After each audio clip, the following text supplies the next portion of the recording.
All right, it is Film Study.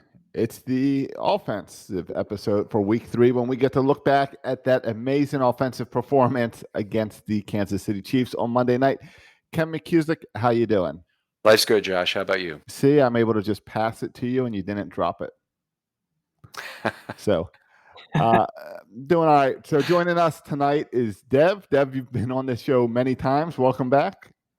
Thanks, Josh. Happy to be on. Not so happy for the results, but hey, we'll get through it, right? I'm sure you were a little more excited to sign up for this game ahead of it being played, thinking it could be an exciting game to talk about.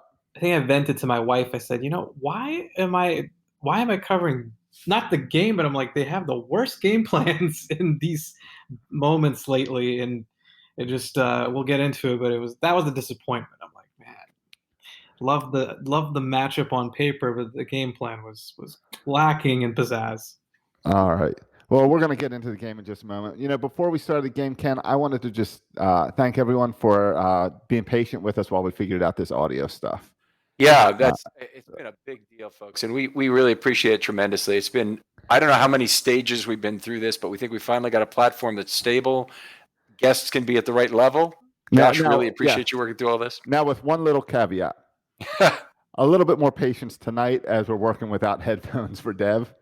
Yes. So we're having to tweak the audio a little bit for that, but I think you guys have been patient. We've gotten all of your feedback. Some we have responded to, some we have not because we already had plenty of feedback.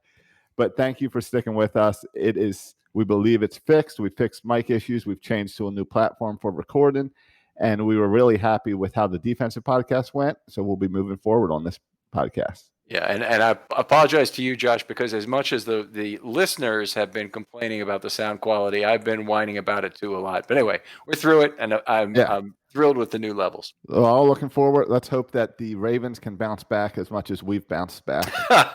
So let's get into this game. It went like no one expected in Baltimore. So let's just dig into it. Right. Certainly, Dev, thanks so much for joining us. Always a pleasure to talk football with you. One of my favorite people to do so. But this was a game I thought both the offense and defense shared the blame. The coaches as well, if you want to go there. I can't really decide whether letting the Chiefs march up and down the field the way they did is worse than the sputtering Ravens passing game. But they were both pretty bad. Yeah, no, I think that you hit it. There was a combination of, sometimes you can pin it on the coaching. Sometimes you can maybe say the players didn't execute. This was across the board between guys dropping passes, as we alluded to in the beginning. You look at the defense. There's probably a combination of guys might not have been obviously people missed their assignments, but even when you're looking at the lack of press coverage, there could have been situations there where players just didn't do it. It looked like they were, a bit flustered. Almost like the proverbial, like the boxing match where you're getting pounded and you don't know how to react. So I think that's kind of what happened. The disturbing part as a fan, as an observer, is this is the second big game under the bright lights since that, well, I guess including the postseason game. So they kind of had very eerily similar looks and feels. And that's the thing that's a bit concerning, although they did come back and they made a game out of it. So you can kind of take that as a positive. But a lot of things to point to. Yeah, I'm for the people who say they failed under the bright lights, I mean, the Ravens won every big game against every big opponent following Kansas City until the Titans playoff games. And that wasn't a load of crap. That was, the Seattle with the hell yeah, let's go for it game. It was beating New England on Monday Night Football, or Sunday Night Football, right? Sunday Night Football. It was beating Kansas City with the fourth quarter game-winning drive in a tie game. It was beating Buffalo up there in those messy shit conditions. They've had huge wins all through this time. It's not like this team is laid down in big games. They decimated those opponents. They never let them have the lead in the second half. They were all in that group that didn't get it done. It's really hard for me to look at this one game and say, boy, this game they can't win a big game. I have trouble hearing that right now. Yeah, no, they've got a good resume for sure. And you go back to Lamar when he took over as a rookie, they went, and got that win against the Chargers as well. in the regular season. They beat the Mhm. Browns when the playoffs were on the line. I don't think it's a matter of that. I think though, it's just kind of their I guess some of the things that happen, and specifically I guess the drops is what you look at more than anything, but some of the communication breakdowns on defense, but that could happen in a number of other games as well. And I guess there's some levels of symptoms that match up with that Tennessee game, but I don't know if it's a matter of just being unable to rise to the occasion in a big game or under the bright lights situation. But this offense I think is more under the gun right now when you just look at the totality of the games against Kansas City and the playoff games. They've really just not. I mean, they've lost 3 games to Kansas City, and they lost 2 huge playoff games, and Yeah. that's what 5 of the 6 games that Lamar's ever lost. So, I will forgive him. Oh yeah, for sure. All right, let's move on to the offensive line scoring for this game, because I want to talk about that. Actually, a pretty darn good game for the offensive line when I looked at it. 4 sacks allowed, 3 of those went to the offensive line, but there are a whole lot of good things which happened too. They did have their first 2 penalties of the season, a couple false starts. It's not too bad for 3 games to have 2 penalties like that. They had no quarterback hit charge to a lineman and no penetrations, meaning runs for losses. Much of the Chiefs' pressure was generated by overload blitzes. So they didn't have a bunch of pressures. In fact, had only 2 pressers charged against the offensive line in this game, which is very low. They had 3.5 in the last game, which was excellent. And they had 10.5, I believe, in the previous game. So that gives you an idea of just how good they've been with not really, doing their part to keep Lamar unpressured, even though the overloads were effective in this game. They gave Jackson ample time and space on 11 of 32 dropbacks. That's 34%. That was only a little bit less than Mahomes. Mahomes had 38% in the game. The Ravens got a little bit of pressure on him. There are other times when the pocket wasn't going to hold up for 3 seconds, and Mahomes had the ball out quickly, which is something he did better than Jackson. But I thought that the pass blocking was not terrible, and the run blocking was really exceptional in this game. Yeah, it's encouraging because, as you said, not necessarily as reflective of the last 2 games, especially against the Texans. I think they seemed to straighten out some of their issues. I agree. Just from the face of it, it looked like Lamar definitely had some time to throw. I mean, we go from the first game where he's clearly just buying time, moving around in the pocket from the jump. I think that there was times he had the opportunity to set his feet, and he missed some throws on his own. It wasn't because of the line. It wasn't necessarily because of the pressure. The Chiefs have a pretty good front as well, especially the interior rush. I was worried about that going into the game. It didn't really show itself until they were in some clear, obvious passing situations, and they were, playing catch up. But overall, it looked good to me on the face of it. Oh, let's talk about some individual players here. Ronnie Stanley, really glad to see he's back from the ankle. He had his grade trend is good so far this year. CBA, half a sack was his only charge in this game. He shared that with Bozeman on a stun handoff. I looked at it 5-6 times. I couldn't decide which one of them to charge for the thing. Stanley was not deep enough. Bozeman didn't hand it all the way off. Either way, sack right between them in that B gap, and I just split the charge on that. Otherwise, outstanding game, and Stanley made some great seal blocks on that left edge, in particular for Lamar. Yeah, no, for sure. I think that stood out from my vantage point as well. That's interesting. That's a rock solid left side right now. Bozeman's playing really well. Stanley's obviously he's a rock star, so you like to see that. And I think they're getting into a groove. Yeah, it's true. I mean, they had a lot of problems with stunts early on in Bozeman's first year, but Bozeman, had gone 13 consecutive games, including the playoff game, without allowing a sack. He had 1.5 in this game, as I saw it, and it wasn't a good game for Bozeman, but also wasn't a fall off the cliff game. He had no other negative plays than those 2 sacks. He did have 4 misses. He only connected on 3 of his 6 pulls in the game, which is un-Bozeman-like. He's been connecting on a high percentage of his pulls. It worked out to the bottom end of the C range, but hey, there's a lot of variation game to game in offensive line play. And I see this, you get players who are A, D, F, B kind of thing, and it happens. But Bozeman has been remarkably consistent now since week 6 of last year. Yeah, and that's the thing we've talked about in other past podcasts is that he's gotten better and better and better. He started off rough. You want to see that. You want to see a player get better and better and get more acclimated to their position. And it's funny because we kicked around the idea of him playing center, Right. which I think he could still do. But he's really found a home at the left guard position, and he's like critical, like you said, he's critical on those pull blocks. He can get up to the second level. So they really count on him to do a lot of the heavy lifting in the run game, and so I think it's a testament to his just kind of his work ethic, and he's worked at it, and he's really, I think, like you said, just been the most steady guy on that line. I mean, the tackles are great, but the proof's in the numbers here. And it's an interesting thing because there's word from various rumored sources that there's a big contract about to be announced for the Ravens. And I think a lot of people think it'll be Ronnie Stanley. It can't be Jackson. Obviously, that's not possible. Mhm. It could be Stanley. It could possibly be Humphrey as well. But another guy who it could be is Bradley Bozeman. He's oh, wait a minute. It can't be. He's in year 3 now, isn't he? Yeah, It was a really good idea, but he could be extended this offseason, and I think it's something the Ravens ought to consider. But I'm actually happy that's true because I really want it to be Stanley.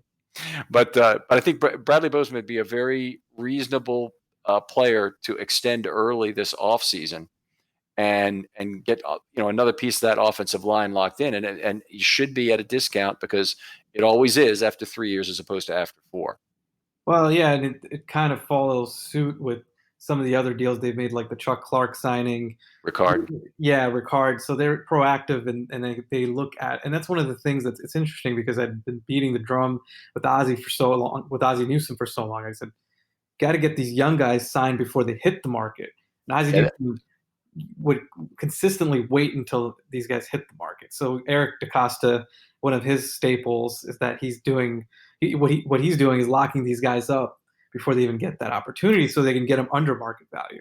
Right, but they're in cap hell is the real issue there, Devin. That's why they couldn't make all the deals. I mean, they would have loved to, I think, and they did sign a couple guys early, like Lardarius Webb. They signed early in that manner after 2011, and they really paid at the top of the market for Lardarius, unfortunately. But it's always the best option. But once you have your quarterback on the franchise thing, it's very, very difficult to find that room. Yeah, for sure. So, but it's good to see that this is turning around a bit, and I agree. It could be something to that effect. It might not be Marlon Humphrey. It might not be Ronnie Stanley. Although I agree. I think of the two, I'd rather see Stanley locked up, and he's the more essential player, but he's also the guy that brings you a little bit more of a cap windfall. But not that they would necessarily utilize that right now. But yeah, you mean a cap windfall just in terms of this year? Just this year, but they're not gonna be able to. There's not much you can do with that, like immediately, right. Unless they're something else, a secondary move that they have in mind. Right, it'd have to be like a Jadeveon Clowney or somebody they want to sign. And there are guys out there right now still, like Cordy Glenn, if they had a problem at tackle. But my opinion on this is whatever money that they can save is really 2021 money. And I don't want them spending more money on this year. We're already seeing the season at risk with the COVID thing in Tennessee. I'm not keen on spending more money on this year. I think the dollars are worth more next year. Better off saving them. Yeah, I'm with you, and I think that's still good dollars that they can allocate to next year. So, but the bigger issue would be locking up a guy like Stanley. Sure. Let's move on. Skura had his second straight pretty good game after a very bad opener. He shared a pressure with Phillips. He had a false start. I'm not seeing the kind of mobility that I'd hoped for. He had just one block in level 2, but it looks like they set up the double teams for him to have the back end on a lot of them, which is something he's pretty good at doing. It's also an undervalued skill. When you have a double team, you have the combo block guy is the rock star. He helps with the block at level 1, tees your guy up, and then he moves to level 2 and makes another block in space. But the guy who leaves behind, I think that is an undervalued trait, and I think there are scoring systems out there that don't value that, and yet will give negative charges if anything goes wrong with it. So the only thing you're kind of like a baseball closer coming in, where the only thing that can happen is something that's very wrong. There's not even a save stat for having the back end of a double team. Anyway, B for Skura in this game. That's a big deal. Again, I know he struggled in that first game against Cleveland, but we knew that was going to happen to an extent. You had to have expected it. He's not going to come back after an injury like that and just pick up right where he left off. Against a star interior line like Cleveland's in particular, with Ogunjobi and Sheldon Richardson in there. That's right. Yeah, they're not. That's not a group that is just. It's a group that has some ability for sure. And then you fast forward to this group. Kansas City's got some players up front. Oh, yeah. I think again, it's a testament to it's Monday Night Football. They had, out of an offensive performance that was lackluster, I think it's positive across the board. But Skura, especially as a person of interest for me, because of all the things we've talked about, that center position was held down, but it needed Skura, it needed Skura's touch at the highest level. So I think that is encouraging, and then hopefully he'll just continue to build. Yeah, I agree. I mean, I don't know what expectations I really had for Skura coming out of this, but he probably has not quite met my mobility hopes for him, given what's going on. I'm not really surprised by it, but he's not blocking. He's not getting to level 2 to make blocks the same way. And it looked on one screen pass, and I hate to do this with a small sample size, but it's more like a trait-based thing that I'm seeing, that he didn't have the legs to get out in front of that play and try and help on it, and he actually kind of gave up on it pretty early. So, I like that he did make 1 out of 1 pulls in this game. That's something. But I'm waiting for the next signs of positive mobility from Skura that are going to really put him over the top. It's not enough that he's got the anchor we would like to see, and as the back end of double teams, he has to provide some mobility to be a real value on that line. Is that something that in what you've seen, is that something that is a matter of him just working through physically, like the limitations that he may be having through recovery, or is it too soon to tell, like if he's lost it? I think I'm not qualified to say, because I think I'd really be rendering a medical opinion on how much mobility he should have at each stage along the line, and that's just I'm not going to do that. Yeah. So I think that he's we want to see it. We know this was a fast rehab. It's not shocking if he's lost something in terms of mobility from my perspective, or strength for that matter. But some of the strengths things at least seem to be okay. Some of the anchoring and some of the other things that he needs to, really use the strengths in his legs to squat and maintain good pad level and whatnot. Those appear to be okay. It's the mobility that has me a little concerned. Well, the last point, it's interesting that you say that. The last point about this, though, is that I'm actually encouraged by the anchoring part of it, because that's where I felt like they got pushed around a bit at the end of the year. So if he can work his way back, I agree, mobility is critical, especially with all the things they want to accomplish with the scheme. It's going to be limited if he's not able to get to that point. So we'll find out. But I think the anchoring part is really important right now, and that's great that he's able to do that. All right, let's move on. Tyree Phillips had his best game to date. Didn't have any contribution to any of the sacks. He gave up 1.5 pressures in the game. That was 1.5 of the 2 that the line gave up. Made 6 blocks in level 2. So now we see where the mobility is going. He had a real good game, by the way, in week 1 for mobility, with blocks in level 2 and 7 out of 7 pulls. But in this game, he wasn't asked to pull, just made 6 blocks in level 2. 2 of those I scored as highlight combination blocks, which I thought they were, above average, good blocks at both levels. I mentioned he wasn't asked to pull.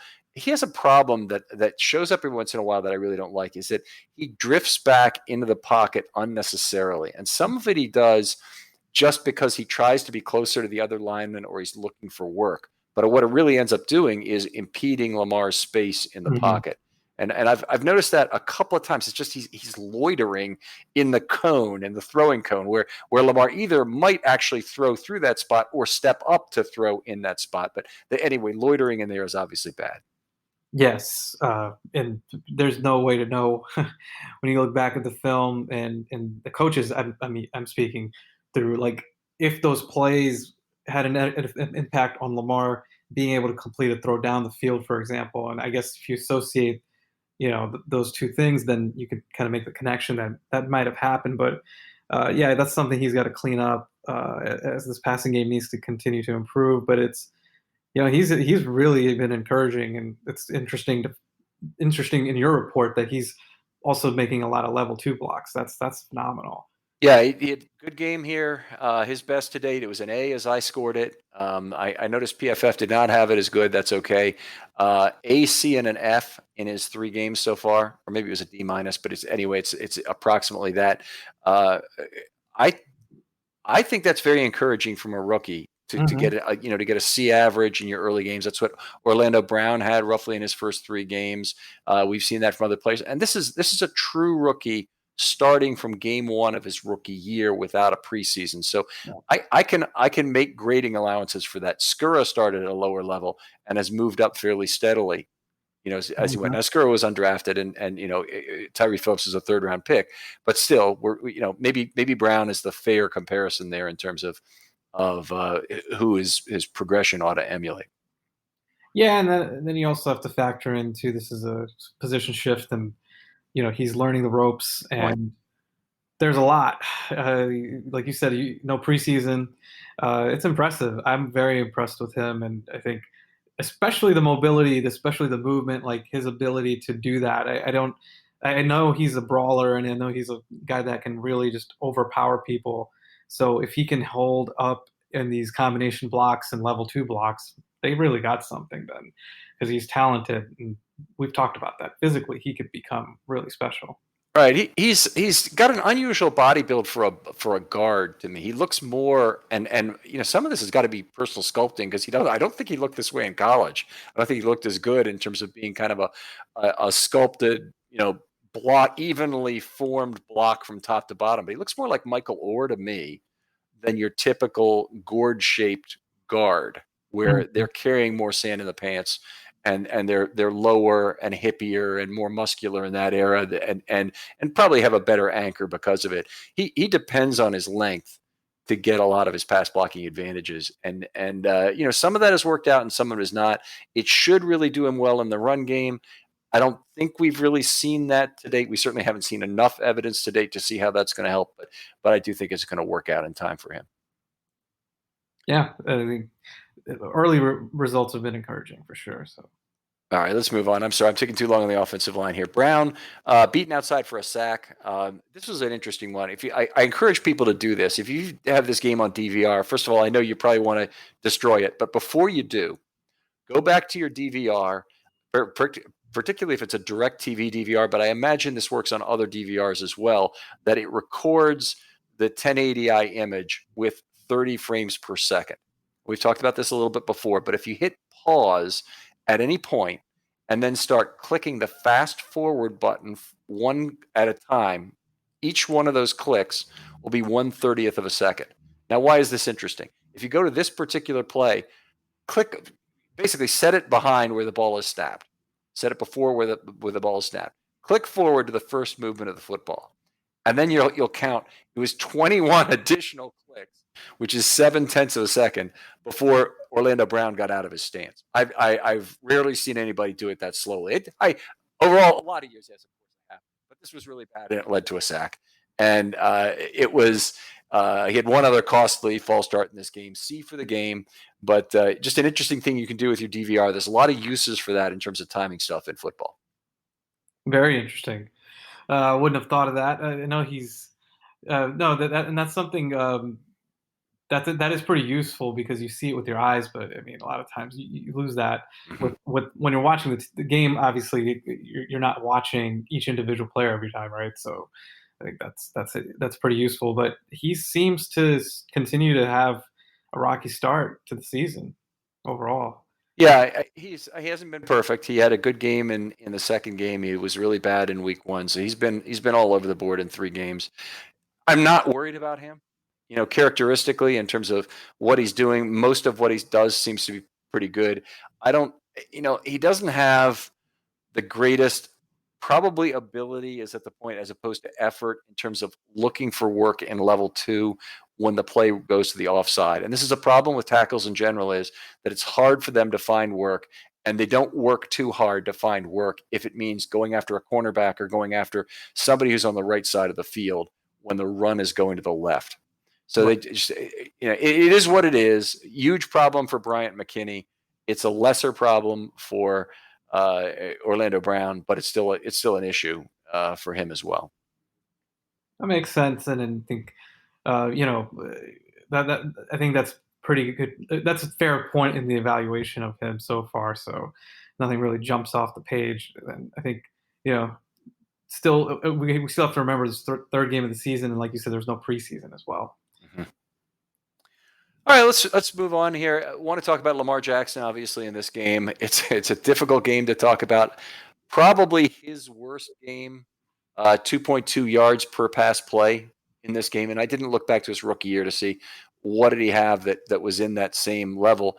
Kind of interesting that even in a game where he has 85 rushing yards, it can be a fall off the table performance. Yeah.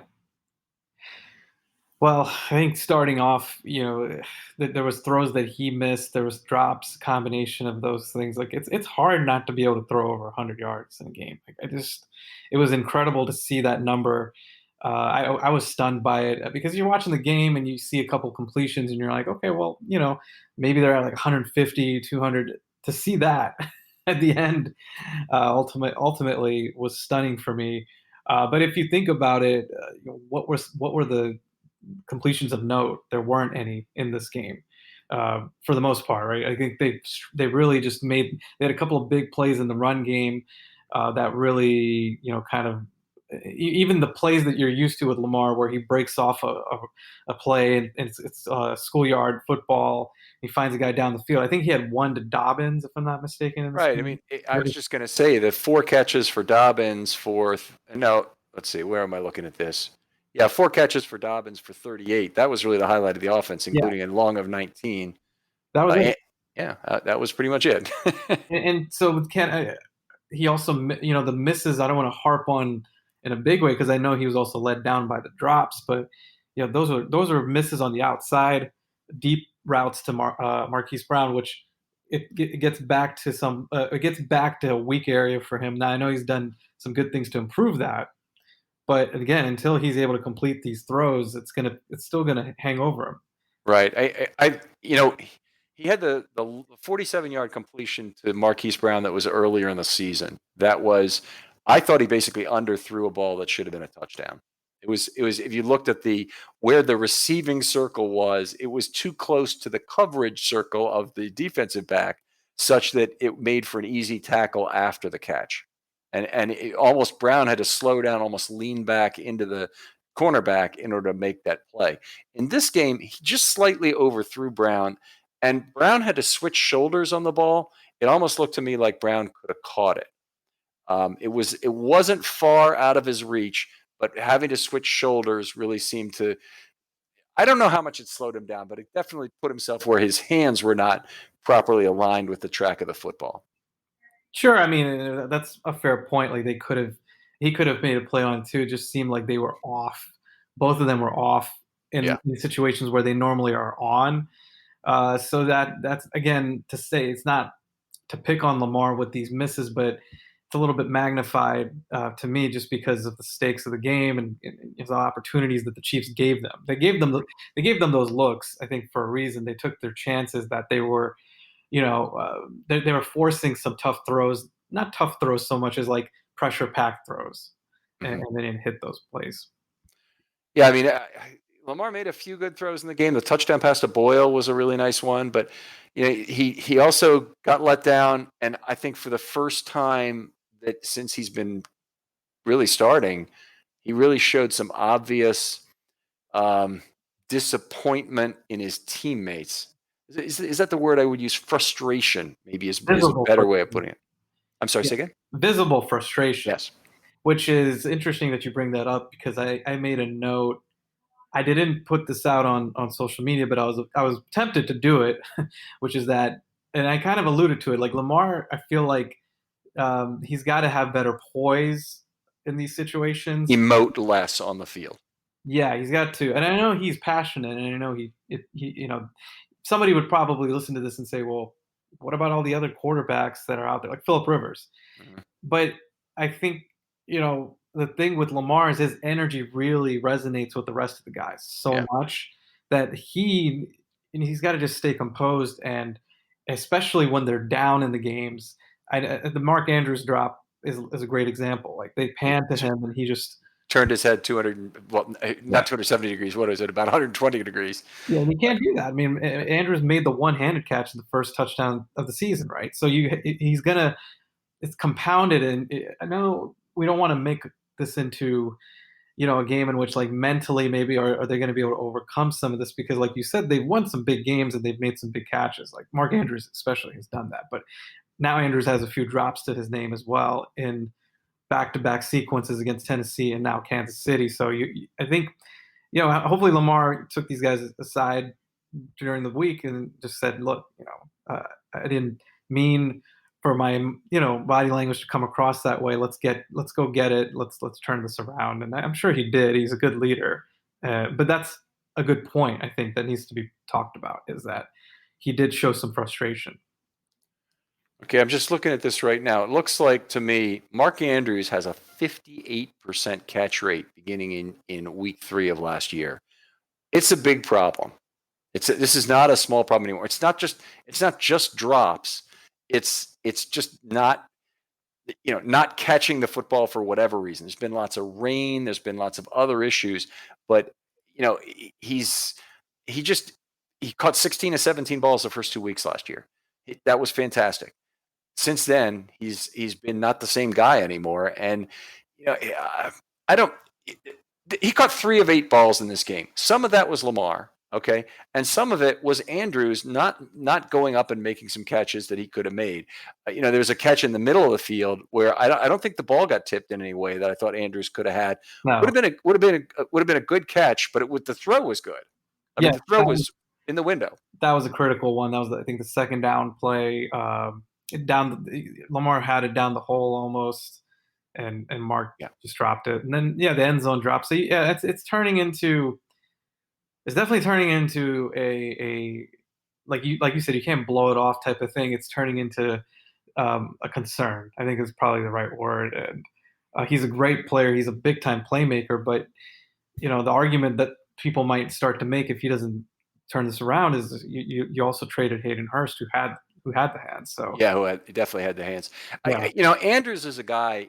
He probably has his own jugs gun already, but if he doesn't, he better buy one for himself. And he doesn't need to wait for the offseason. He can do it in season. No, and that part I definitely think he's going to hit it hard.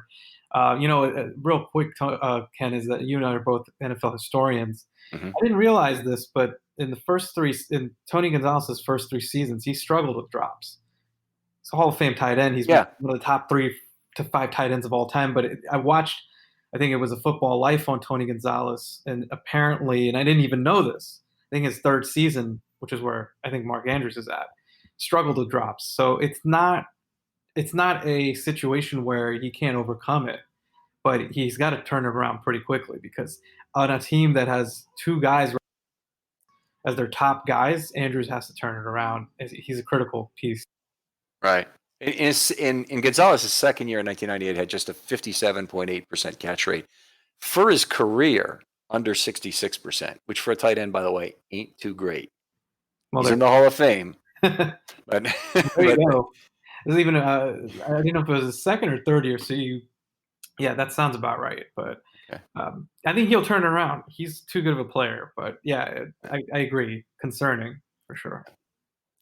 All right, we mentioned the outside the numbers throw to Hollywood. The early throw that went right through his hands. I think it was on the first series, unacceptable. But it wasn't the reason the Ravens didn't get in the end zone. They eventually got down inside the 10 and had the drive peter out on them. But I felt. Did you feel at that point that was like a really big time to not get in the end zone? I mean, 4 points is always important against the Chiefs. Yeah. You feel on the first drive, they'd run the ball so effectively right down their throats. Boy, it'd be nice if they finished that. Yeah, I really did, Ken. And you don't want to make too much out of an opening drive touchdown. I really thought that was a loss for them to not get that touchdown. It was not a good feeling after that to get the 3 points. And it's also the sequence. Of course, we understand that there was 3 passes that were called once they got down, close in the red zone. So it wasn't a good feeling, right? Like you got to come out with a drive like that where you're punching this team in the mouth, and then you just end up settling for 3 points. Okay, interesting point there on the 3 passes. The first one was it was a run by Lamar where he ended up throwing the ball out of bounds, right? I think that's the one. I'm not sure where that exactly happened. I thought it was on the first drive. He rolled right, and the reason I can tell you it was design run is one of the linemen, and I think it might have been Orlando Brown or might have been Phillips, was 6 yards downfield blocking. So he should have been flagged if he should have been flagged period when the ball was thrown. But he definitely should have been flagged. It being if it hadn't been a designed run originally. Anyway. No, I could see that. I mean, I think there was some dispute on whether or not that was a called pass or not, and then I think there might have been an RPO in that sequence as well, if I'm not mistaken.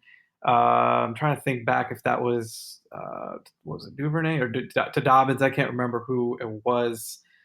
So yeah, I mean, I think, to your point, those may have been situations where he made that decision, which is also, again, like, he didn't have a good game in terms of some of the decisions that were made. So, I don't know if that's a Roman thing necessarily, but yeah, just again, they got to that spot and they just couldn't finish it off. Right. That is certainly a darn shame. All right, let's see. What else are we talking about Lamar's game? Let me just ask one question. Is there anything about this game that concerns you in terms of its portent for the rest of the season for Lamar? Yeah, no, I think as it goes for the rest of the season, it's just those outside throws that I'd like to see him hit. And I'm not concerned necessarily. I think he will hit those throws. He did a good job, I thought.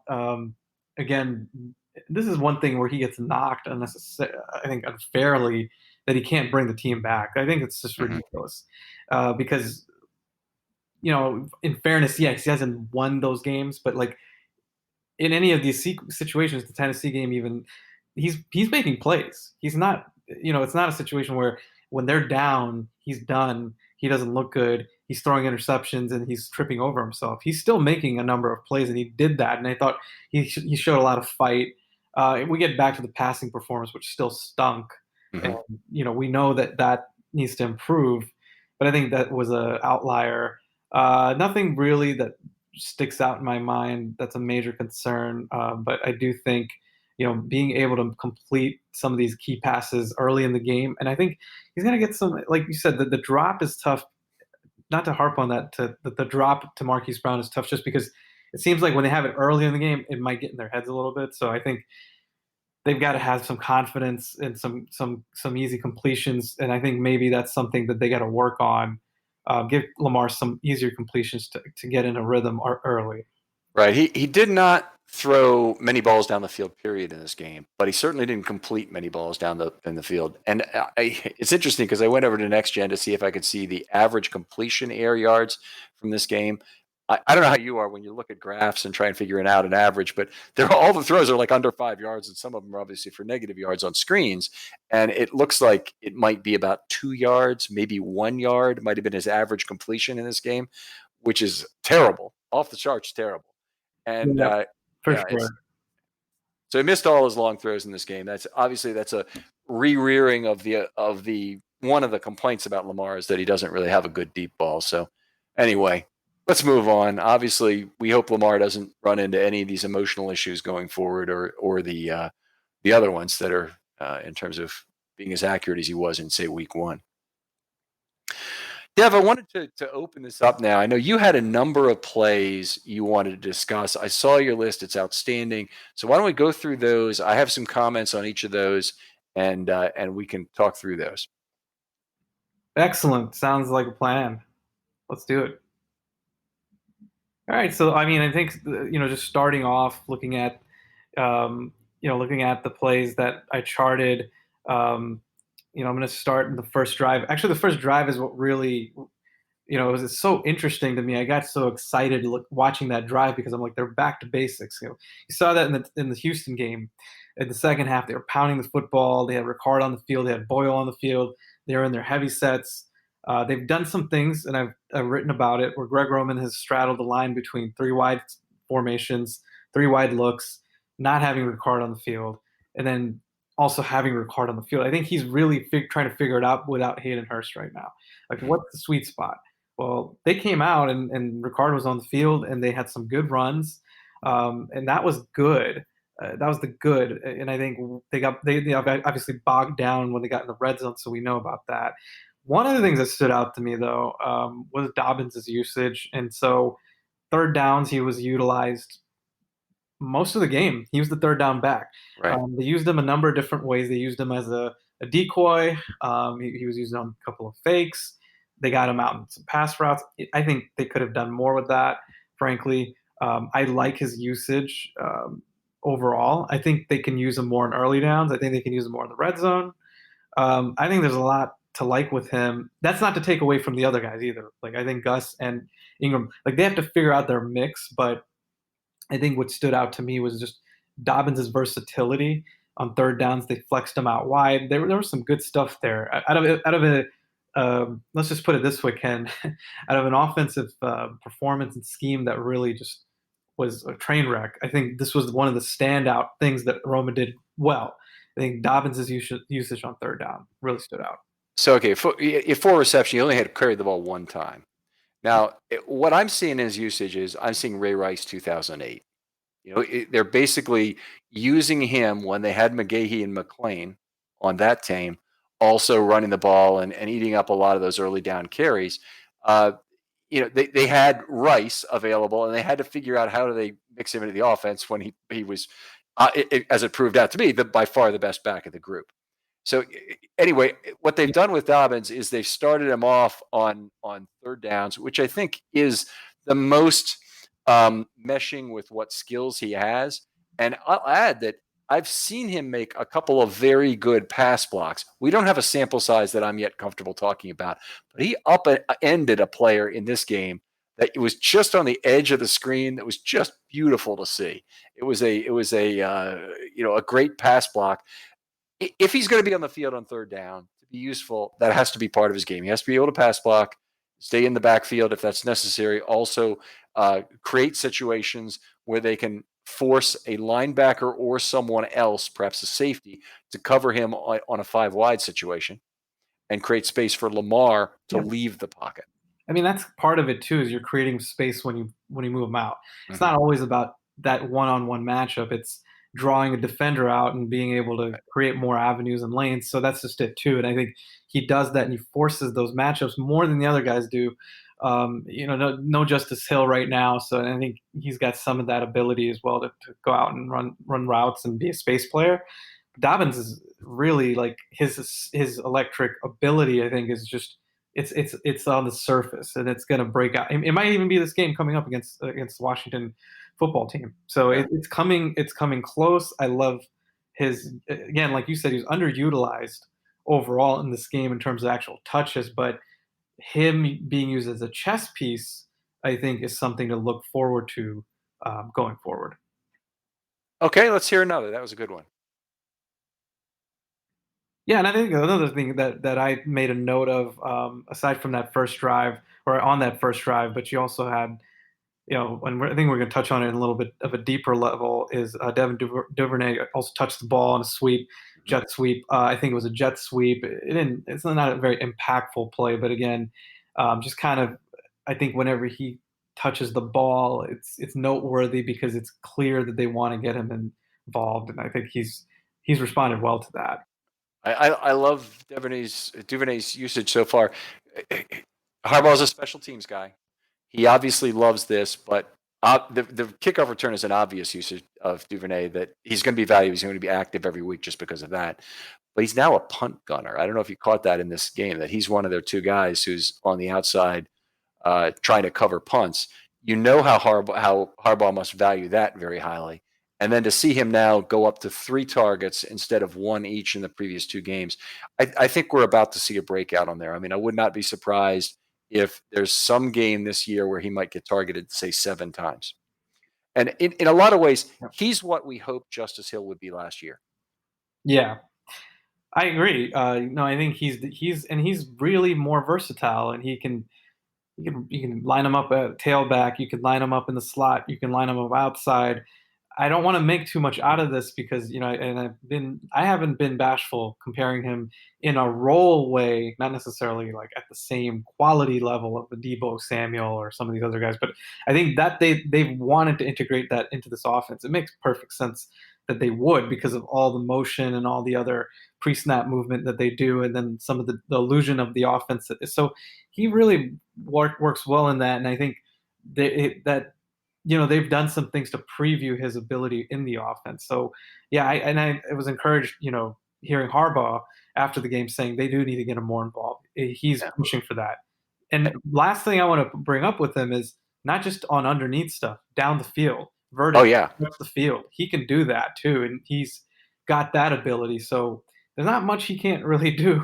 They've only used him, I think, on one cross so far, but that's one where he should be torching opposing linebackers. Oh yeah. Okay, I'm sorry. Go ahead with your next one here. I want to get through as many of these as we can here. Yeah, let's wrap up. Well, I guess there's 3 points that I'll make, kind of in unison. But on the flip side, Duvernay's, you're not getting anything right now from Miles Boykin, which I think that has to be looked at by the coaches. Have to be looking at that, just saying how many snaps is he getting where he's making an impact as a receiver. I'm not charting, and I haven't charted him as a blocker, so I'm not 100% sure how effective he's been, and he is a really good blocker. So that's important for fans to understand. Yeah. When they say, why is Boykin on the field? He's a really important cog in the running game. You can't get around that, and a guy like Duvernay to take some of the snaps away from him is going to have to do that. So, but you need him to make plays, and he's not really doing that right now. Okay, so I have a different feeling about Boykin. I think there might be a trust issue. It might be a comfort in looking from right to left on the field that Lamar has, but Boykin's on the left side of the field. There have been studies done about where you want to sit in a classroom, and there's depending on which is the teacher's normal sitting position. You want to sit a standing position. You want to sit on one side or the other, and you tend to get a better piece of the information here, or more attention from the teacher. Perhaps this is a case where I think Boykin's position on the field is something that Lamar is not making him the first read. The way to fix that, if they want to get trust between Boykin and Lamar built up, which is key, is to have Boykin be the scripted first read. So you make make 3 plays that you're going to have at the beginning of the first or the second half, and have them automatically going to Boykin. That's the way to get him 3 targets a game. If he catches 2 of those 3 or all 3, and then he makes a play with the ball afterwards, Lamar's all of a sudden going to throw him the ball more. He's going to look for him more. He may move him up naturally within his own reads. Even whatever the play may say, he may decide that pocket's in trouble. I'm looking for Boykin, and that's what I've been encouraged with Miles this year. Is he's made more of the extended play catches with Lamar, including one where he came all the way from the left sideline all the way to the right to make it and turn it upfield. He's definitely there, and there's capability of that. And that's a good point about just kind of getting him in the rhythm, and like getting those 2 on the same page. They could they could have some built-in plays for that. You saw that at the beginning of the year last season, actually. I think it was in the Miami game, if I'm not mistaken. If not the Miami game, I think it might have been the Cardinals game in week 2. So they did do some of that, and I think they can do that again, and they can work to his strengths, maybe get him involved on some slants, some inside routes. I don't think it's a lost cause. I do think it's something to keep an eye on, especially if you're looking for impact. So they're going to have to play around with the rotation. Yeah, I mean, they right now they have 3 guys playing just about the same percentage of the snaps at wide receiver. They could expand that because Duvernay is the next up on that list. Prochet hasn't. He's played 5 or 10 snaps so far this year, but Duvernay's could be expanded. And it's certainly possible they could reduce any of the big 3. Even Marquise Brown, who I want on the field, you want him as a threat. I like the fresh legs. We didn't talk about this with the running backs as much, but I love rotation by down for running backs rather than rotation by series, because you're really getting fresh legs then. Yeah, no, I'm with you. I've been a fan of that too. Rotation by series just seems so arbitrary to me. Mm-hmm. So I think the good offensive coaches, the Shanahans and those guys, they understand, manipulating the defense by by situational football, right? Through situational football. The Patriots, for example, do that. So they don't. I don't know that, and there's some exceptions to that. I don't want to generalize, but I think, yeah, to your point, it's a little bit more about situational football, but also continuously trying to rotate guys in. They have 4 receivers right now, and if you don't count Proche. So, and all those guys bring some different, abilities to the table. I think they've got to find the right mix, and there's no reason to stay static with the rotation at all. Yeah, we've kind of lost Willie Snead in this a little bit, but he's caught all 8 balls thrown at him this year. That's a very valuable thing, and none of the other receivers can boast that. Boykin isn't doing badly this year. Obviously, Andrews is. He's 9 out of 17 right now, so he's barely over 50%. Uh, they've got to find the guys who can catch the ball and include them more in the offense. Absolutely agree. And I think it's a good problem to have. It's not a bad thing. They're just trying to figure it out, but I think some of these guys are just chomping at the bit to make more plays. And to your point, Snead has been doing his job. He's been making the catches.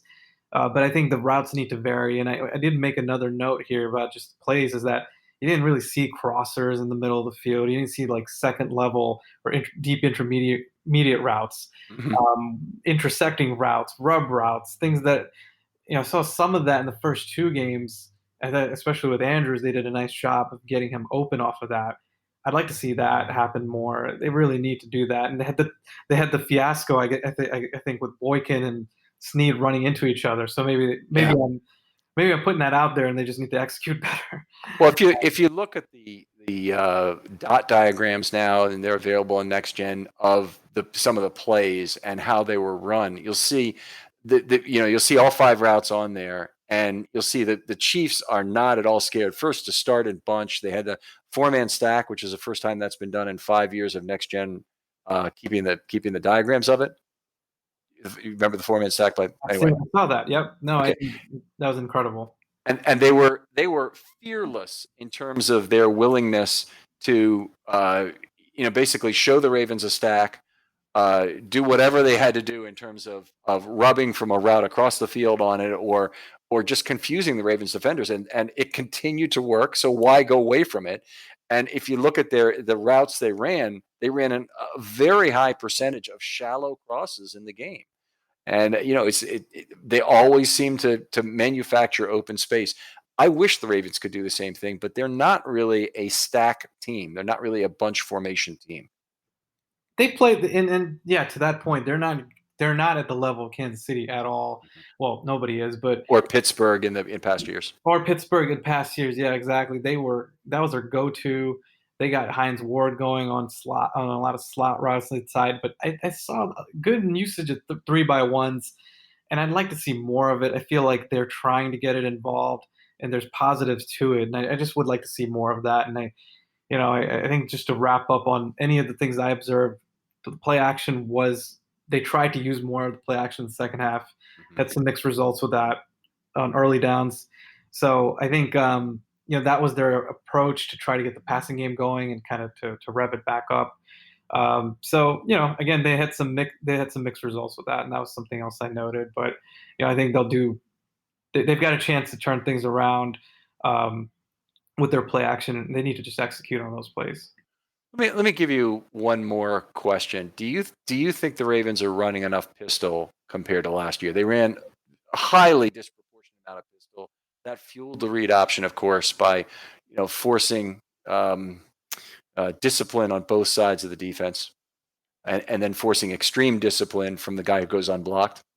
Right. And I liked it when they were running more out of pistol, and they're not doing it as much anymore. And it's to me, Lamar is not as dangerous or effective when the running back lines up next to him with a crossover mesh handoff, as opposed to a all the way to one side mesh handoff, and the read that goes with that. That's an interesting observation. To me, yeah, I believe they should be running it more, and they had more success, or not so much more success, but it seemed like like you said, it just gave them another platform, launching pad, space things out a little bit differently. So yeah, I wonder why they aren't running it as much. Not 100% sure what the correlation would be, but it seems as though they've cut down on it, and they would like to see it utilized more. Mm-hmm. I mean, the other thing that I like about it is it gave more time for plays to develop. and that's run or pass game. We know well what it does for the run game to have a mesh handoff doing that. The delay as the runner's going through the mesh, because he's not going quite at full speed when he does that, is creating time for double team blocks to get set up on the inside, and also for the combination blockers to move into level 2 and even set up their guys. If you have a third guy in the backfield, maybe Hurst last year, get him downfield, get a block made in level 2. But it created lots of opportunities in the run game, but also created time in the pass game, because all Lamar has to do is show two hands of a fake to a ball carrier, and all of a sudden edge defenders are wondering, but those linebackers in level 2 have to basically stop their reads for a moment, and it often created opportunities, obviously, for play action, which we saw, but also gave opportunity for Lamar just to have an extended pocket where he might make a deep throw too. So I love the pistol and what it does for the Ravens offense, and I wish they'd go back to more of it this year than they have so far. I'm with you, and I think that's something that they should definitely reconsider and bake it in some more, because there's some definite advantages to it, and they may do that, and I wouldn't put it past them to do that. All right. Anything else? Any other players you want to talk about? No, other than just get Devin Duvernay the ball more. I'd like to see that. Dobbins, we've talked about those two guys, two rookies right now, who I think could really, as the season continues, as this offense evolves, I think they're going to get more chances and they're going to make plays. I really do. All right. We talked a little bit about this, all the way through, because you can't help but talking about how the Ravens can apply what they learned from this loss going forward. But, first of all, I'll start off with your opinion on this. Can you manufacture this into a good thing in any way that the Ravens lose this game in week 3? Sure. I really can. It's week 3, right? So that's number one. It's not a game that really tilts things too much for them. They've got, let's be honest, Ken. I mean, the slate of teams that they're playing coming up, they're going to be 5-1 pretty easily. 4-1, 5-1. I think that's going to happen. So going forward, like if you were to fast forward this and they lose to Kansas City again, is if it really forces them to look at themselves and say, all right, when we play this team, like we can't keep doing what we're doing. We need to scrap Right. this approach the last 2 times we've played them. Almost like, again, getting back to the boxing analogy, if the boxer's like, I've approached this fight the same way twice, I'm going to take a totally different approach now. If that happens in the postseason, great. I think that's really what you have to hope, is that after these not embarrassments, but after these disappointments, right? Like the game planning, the scheming, the players not making those plays, they get all of that together and they actually rise to the occasion. I think the number one comparison I've seen the most of is that Denver like shellacking in 2012, and a few weeks later they came out and they played a different ball game and they handled them. And it's funny because if you look back at that game, of course, that's when everything changed with Caldwell taking over. They were a completely different offensive outfit, and they had a different offensive game plan, and Joe was playing better. So there's so much football to go. I was definitely one of those people that was like, man, this is like a really bad loss because everything was put onto this game in the offseason, but they could definitely turn this into a positive. I think that, again, 2-1, Kansas City's not going to win all their games against the Ravens forever and ever. No, I mean, I agree. And there's nothing about Kansas City that's so utterly fearsome that they cannot be beat. If the Chargers can give them the kind of game they had, then the Ravens certainly can too. I agree with all your points about past teams that have done it well. The 2012 Ravens, by the way, had a lot of guys out for that Denver game during the regular season, including Marshall Yanda, but lots of others as well. I don't think that I can point to that and say it's a good analogy for this, because I don't think the Ravens were shorthanded in this game at all. I mean, the Tavon Young loss is the big one, but I mean, it's not like Kansas City wasn't missing players too. So, particularly in the secondary, I mean, Kansas City is really, really shorthanded in the secondary for this game. Amazing that they were able to do what they did to the Ravens as a passing game. I'm taking the other side of this for the sake of the show, but I mean, this is effectively a game and a half lost in both the fight for the number 1 seed, which the Ravens might not get anyway, and the fight for a home field advantage against Kansas City in the playoffs, which could be a lot more significant. And while they certainly didn't convert home field advantage here, it would be a lot worse to have been playing this game in Arrowhead in front of 10 or 15,000 fans, or how many they're allowing in now, than it would have been to play it in Baltimore. Those are all fair points, and I think, let's be honest, Kansas City just isn't a good matchup for this team right now, and may not change for. I hate to say it, but it might not change for another season. I mean, the things that Kansas City has going for them to remain the top dog, it's the top guy, and Mahomes is the top guy, and the Ravens haven't figured that out. They haven't solved that issue. It's like in some ways, it reminds me of what they dealt with the Peyton curse, almost like Peyton Manning. Peyton Manning he would torture them at times, and there was the game in 2006, of course, the playoff game in which they held him down, but more times than not, like Peyton actually figured it out and figured them out defensively. But Right. I think not to veer off track and go down history lessons, but yeah, I mean the Chiefs may just be just the ultimate foil for the Ravens right now. And if the Ravens were at all able to turn things around, they're going to have to play a different game. They can't Right. take the same approach. They're going to have to play their game, and they're just going to have to live with it. And Lamar's going to have to complete throws in critical situations. The offense has to play leaps and bounds better. If the defense plays better, that would be awesome. But I'm not expecting that. I think the offense is going to have to step up, I think, more than anything else. Yeah, I would agree. I mean, I think they need to play with the lead, and that would have made running the football easier. But the team that they did figure out in the playoffs, and they figured out, and no other franchise did, is the New England Patriots. And they figured out how to go into Foxborough and win games, and they did it in 2009 with a game they ran the ball 52 times and passed it 10. And Flacco was 4 out of 10 in that game passing the ball, and they won. They won again in 2012 to go to the Super Bowl with a very different thing, but we're behind at halftime, went into the shotgun. The Patriots had no answer for it in the second half. It was the first game they'd ever lost with Brady and Belichick being at home and leading at the halftime. Anyway, no other team had that kind of success. I really do believe this organization, with the coaching staff it has, is going to be able to figure it out in terms of the playoffs at some point, or figure out how to beat Kansas City at some point.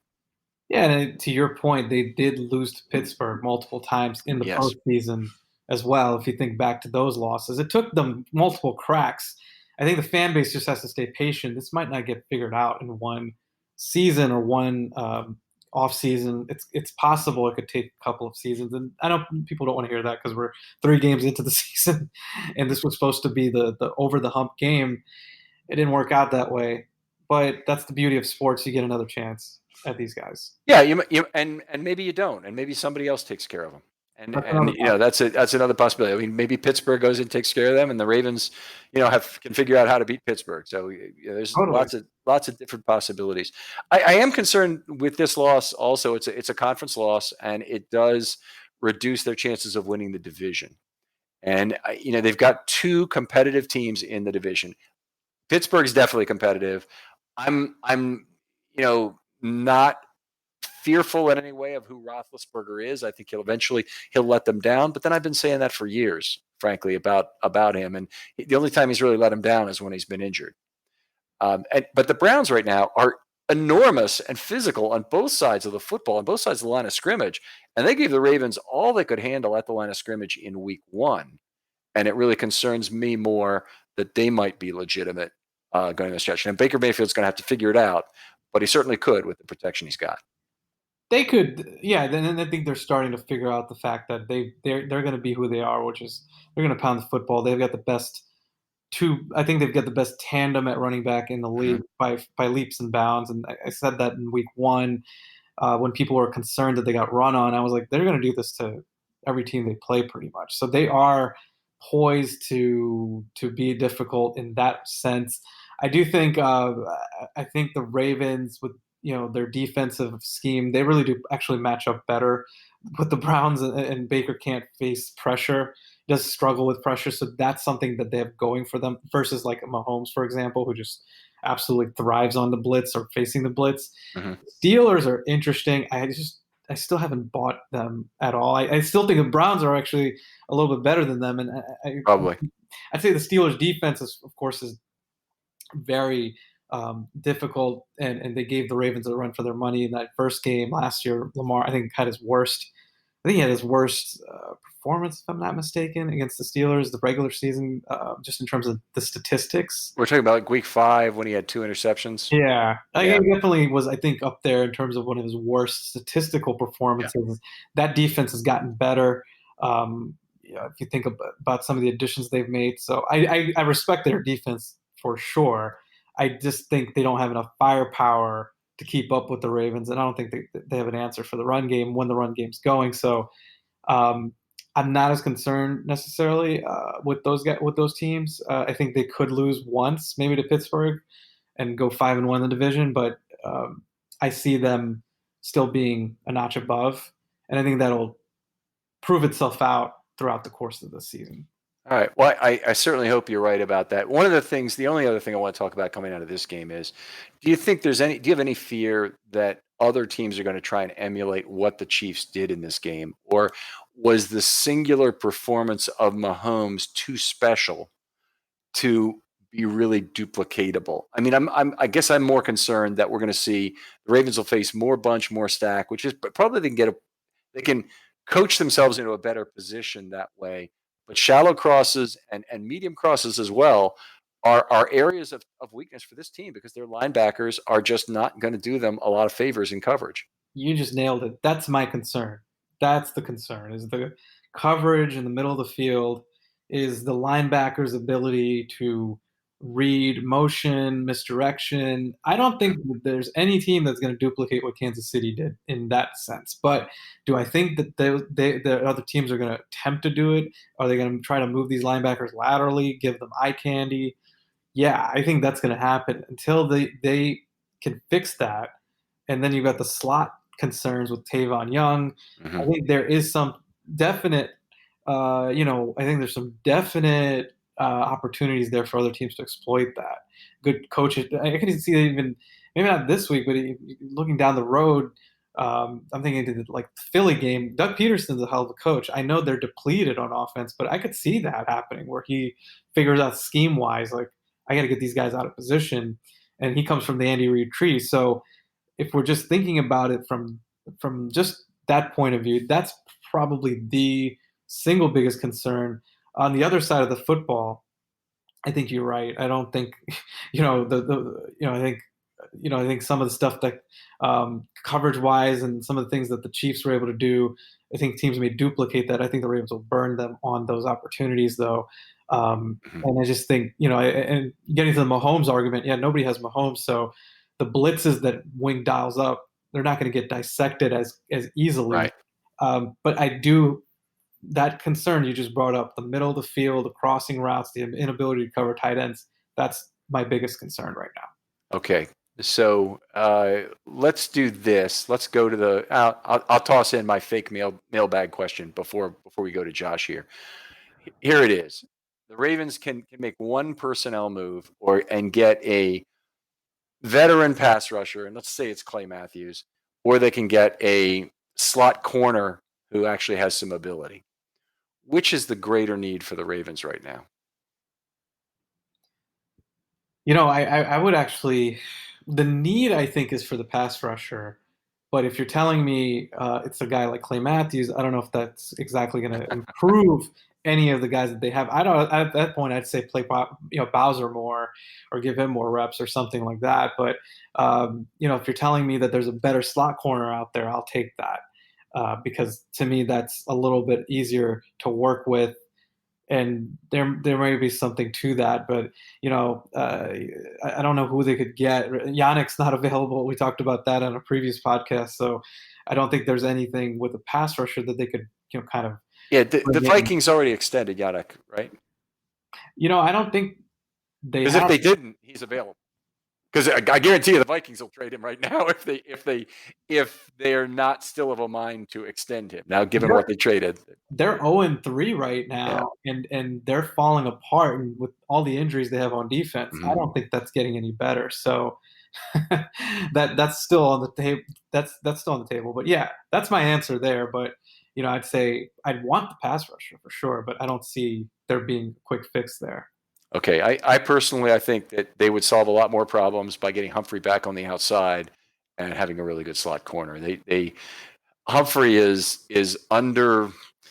I mean, his physicality is valued because he rushes the quarterback, but it's also a misuse of him to be on the inside. He's so much more valuable if he's on the outside and covering more high leverage routes in doing so.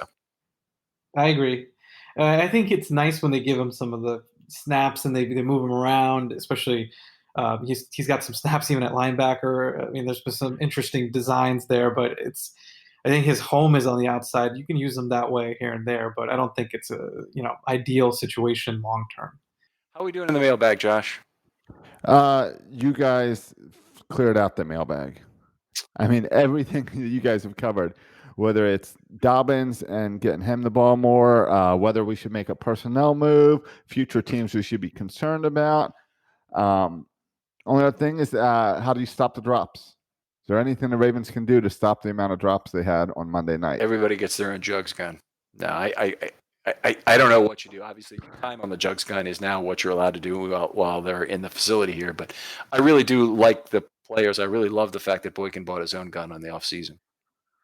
Yeah, they're going to get it corrected. Maybe you have some higher percentage throws, perhaps like early downs, give them some easy throws, get them going, get them in a rhythm. But they're professionals, and you can't drop these passes, especially if you want to win a Super Bowl. I think that's just the other key here, not to elongate this answer, but it's like, Andrews and Brown, these guys are talking about all these things. They've got to actually make these plays in big moments. Well, and isn't that's part of the problem now is the Ravens have built themselves up to it's Super Bowl or it's a failure. So the expectations are not high, or it can't be any higher. So we expect them to beat every single team. Yeah, and I think when you go back to that Tennessee game for the sake of it, we've talked about the Seth Roberts drop. I mean, you expect that from Seth Roberts, right? So I think when you have drops from your top guys, it's a higher level of disappointment. And it affects the rest of the team too. So those guys, for their own sake, and I know that they're prideful guys, they're ultra competitive guys. So they're going to come out and correct it. But for now, that would be my point too. Is maybe with these guys. That's your top dogs. Maybe get them some easier completions, get them involved. You look at what the Chiefs do with Kelsey, right? A lot of the completions he has to start the game. I don't know if you almost have to track every single game they've played, but it almost seems like they get him going pretty quickly on inside routes, and he gets into a rhythm pretty quickly. He's got that connection. Obviously, what just annoys me is how consistently off the line he can float immediately into space and is not covered. Even when he has press coverage at the line of scrimmage, all of a sudden he's 5 yards in the open. Well, how did that happen? You broke something down with a bunch formation or whatever. Anyway, I talked about the defense last time. I got so frustrated with it. I don't really want to go over that again. Dev, we love having you on this show. Always, one of the very best conversations about football where I can spend an hour and 15 with you on one of these. Tell us, what do you have to plug right now? So I'm doing a every other week column called Hot Take Tuesday for Russell Street Report. It basically got carte blanche to write about whatever I want, observations of the game. So it's going to be again every other week and alternating weeks. I have actually an article out right now to talk about the Kansas City game and specifically some of the things we covered in this pod, but also just the mentality, the approach of the coaches, the game plan, Greg Roman, not running the football. So look out for read up on that, and also the rookie linebackers, some of the things Kansas City did to exploit them. On top of that, just kind of look out for here and there some. Nothing's planned right now, but during the season I'll have some focus pieces, some feature pieces that I might put together that are X's and O's specific. That's terrific. We have you coming back one more time for the defense in week 15. Is this right? We only got you twice on the schedule this year. That's terrible, Dev. That's all you could commit to? Well, hey, if something else work, I'll definitely look into it, and I enjoy talking football with you guys, of course. Tough game, but this made it easier, and I'm looking forward to that next appearance. That's a long way away, though, so hopefully we can get something. Well, we had to make it 12 weeks away or 13 weeks away so you can get some headphones. Yeah, it was all planned out. Then I'll have them by then, right? If not, you got a Christmas present coming. That's around Christmas time. Hey, Josh, tell us about what's going on in 336 and maybe what else we'd like them to do with the show here. All right, nothing else. Nothing in 336. We took this week off. A lot of stuff going on in our lives. So, the Orioles season ended. So we figured we'll take a week off and we will come back next week and kind of close out that season. Now, you've already lost part of your softball season to COVID, I'm to understand. I did lose a game today because of COVID, yes. Yeah, so, it's just like the Titans. We'll reschedule and go through the protocols. All right. But, film study. Here's what we want you to do. Go on over to filmstudybaltimore.com. Share the podcast with your friends on social media. Share the articles on social media. Head on over to Apple Podcasts and subscribe to the show, or Spotify and subscribe. And rate and review. 5 stars and a little review helps the show out a lot as people go in there searching for football podcasts, Ravens podcasts. All that helps out a lot. So do that, please. Much appreciated whenever they do that. New pod starting on Film Study Baltimore. It'll be on the website. It'll be obviously in your downloads as well. The Situation Room with Gabe Ferguson and Jordan Coe. They are fantastic. Jordan was on the defensive show last night. We taped it, and Gabe will be on the defensive show next week. But love them both. They really are great football minds, and they're going to talk about some specific situations and common threads, kind of running through some of the things that they see in Ravens games coming up. Welcome to the Situation Room. Yeah, excited for that show to get started. But all that's coming this week, along with some more articles from you, Ken. Still got an offensive line article be out on Thursday this week, not Wednesday as originally promised. We had a lot of jammed podcasting this week and late Monday game, of course. Right. And of course, Know Your Foe will come up as we prepare for the Washington football team this weekend. Had a great guest on that, Mark Bullock, and he'll be on. We recorded the show already. It sounds terrific. He's very knowledgeable, great scheme show. How many times did you accidentally say skins? Once, and I was recording it. He did not not mess up even once, but it's tough to do. It is extremely hard to do. Is there a by the numbers this week? Yes. Another one? All right, so we've got that busy podcasting week as we cram it all into 4 days. So you've got by the numbers, Know Your Foe coming out for the next couple of days. So guys, we will talk again soon.